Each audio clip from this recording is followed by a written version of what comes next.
سارا انعام قتل کیس، ملزم شاہ نواز کو سزائے موت اور 10 لاکھ روپے کا جرمانے کی سزا۔ سارا انعام قتل کیس کا فیصلہ سیشن جج ناصر جاوید رانا نے سنایا اور عدالت نے شاہ نواز کی والدہ ملزمہ سمینہ شاہ کو عدم ثبوت کی بنا پر بری کر دیا۔ یاد رہے کہ سارا انعام کو ان کے شوہر شاہ نواز نے 22 اور 23 ستمبر 2022 کی رات چک شہزاد کے ایک فارم ہاؤس میں سر پر جم میں استعمال ہونے والے ڈمپل مار کر قتل کر دیا تھا۔ سارا انعام قتل کیس کی سماعت 1 سال سے زائد ہوئی اور 3 مختلف ججز نے کیس سماعت کی۔ سیشن جج ناصر جاوید رانا سے قبل ایڈیشنل اینڈ سیشن جج عطا ربانی، سیشن جج اعظم خان نے بھی سارا انعام قتل کیس کی سماعت کی۔ شاہ نواز امیر اور ان کی والدہ سمینہ شاہ پر 5 دسمبر 2022 کو فرد جرم عائد ہوئی اور 9 دسمبر 2023 کو عدالت نے کیس کا فیصلہ محفوظ کیا تھا۔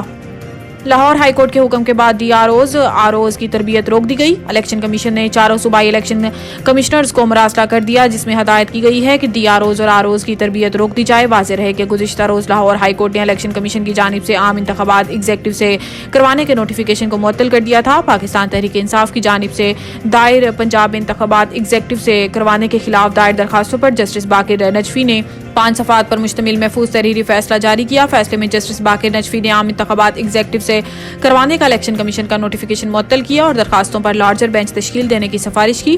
اسی کے ساتھ جسٹس علی باقر نجفی نے فائل چیف جسٹس کو ارسال کی۔ لاہور ہائی کورٹ کے تحریری حکم نامے میں واضح لکھا گیا ہے کہ الیکشن کمیشن کی جانب سے بیوروکریسی سے خدمات لینے کا نوٹیفیکیشن معطل کیا جاتا ہے۔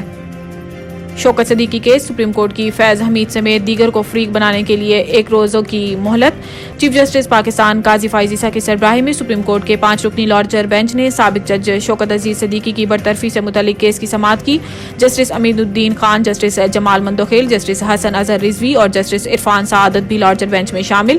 شوکت عزیز صدیقی کے وکیل حامد خان نے روسٹرم پر آ کر کہا ہے کہ کیس میں بینچ تبدیل ہو گیا ہے۔ اس سے پہلے جسٹس عمر عطا بندیال بینچ میں تھے، جسٹس سردار طارق اور جسٹس اعجاز الاحسن بھی بینچ میں تھے۔ مجھے اس بینچ میں بھی کسی پر اعتراض نہیں۔ چیف جسٹس قاضی فائز عیسیٰ نے کہا ہے کہ سابق بینچ کے 3 ارکان ریٹائرڈ ہو چکے ہیں۔ سرکار کی طرف سے کون ہے، جس پر ایڈیشنل اٹارنی جنرل جاوید وینس روسٹرم پر آ گئے۔ سپریم کورٹ نے سابق D G I S I فیض حمید سمیت دیگر کو کیس میں فریق بنانے کے لیے 1 روز کی مہلت دیتے ہوئے کیس کی سماعت کل تک ملتوی کر دی۔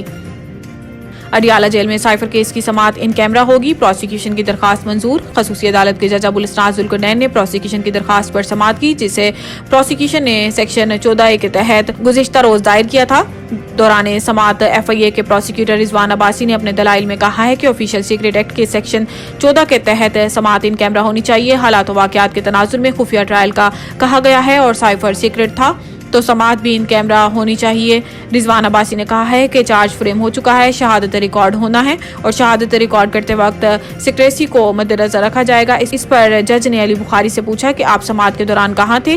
سب کے سامنے چارج فریم ہوا تھا۔ فرد جرم عدالت میں پڑھ کر سنائی گئی۔ بعد ازاں عدالت نے پروسیکیوشن کی استدعا منظور کرتے ہوئے سائفر کیس کی ان کیمرہ سماعت کی درخواست منظور کر لی۔ عدالت نے کہا ہے کہ صرف ملزمان کے فیملی ممبران کو دوران سماعت کمرہ عدالت میں رسائی دی جائے گی۔